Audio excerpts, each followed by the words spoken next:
Oh hello, I'm Dr. Benedict Townsend.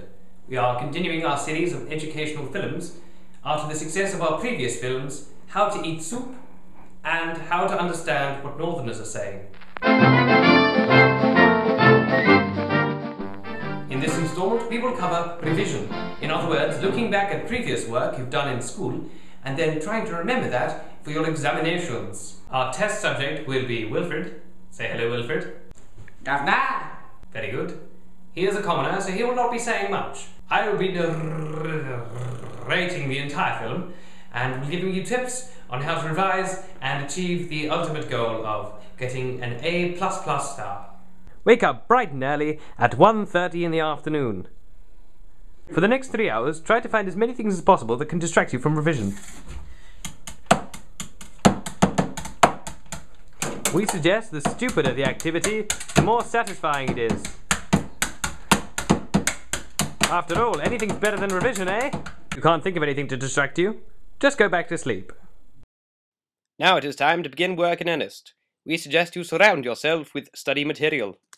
Make sure there are no women in the room. Your difficult work may confuse their small brains and cause them to explode.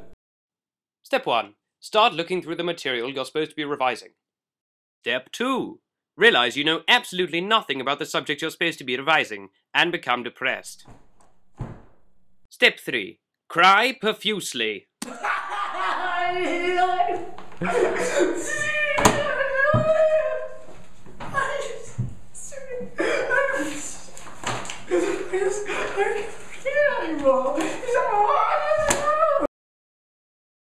We suggest you take a short break if the work gets too boring. Try to make this break as long as is physically possible.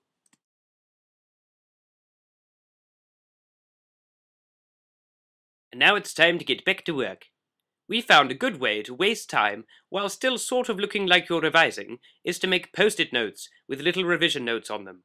We don't really know what these are for, and when you're done, you can just leave and go on another break. During your break, we advise you to smoke heartily on a cigarette or pipe. Doctors say that tobacco can really help that mind get into shape. It's like chewing gum for the brain cells. After 2 hours of hearty revision, you may be considering suicide. But be warned, suicide can lead to death, and we'd advise against it. Simply get down to those books. If the reading gets too boring, you could try and shake things up. Perhaps turning your book to a jaunty angle, just to make things a little bit more crazy. Be careful if the instant rush of excitement isn't too much for you, causing you to faint. Then you simply have to go and sit your exam, and then they'll probably just lose all the exam papers and give you an A star anyway. Congratulations! You completed our course on how to do revision. Next week, we will be covering the finer arts of the wombat, and we will be teaching you how to engage in conversation with someone who is from the Far East. I'm Dr. Benedict Townsend, and until next time, tip tip ta-ra, and keep that head shining bright for Edith and her isles.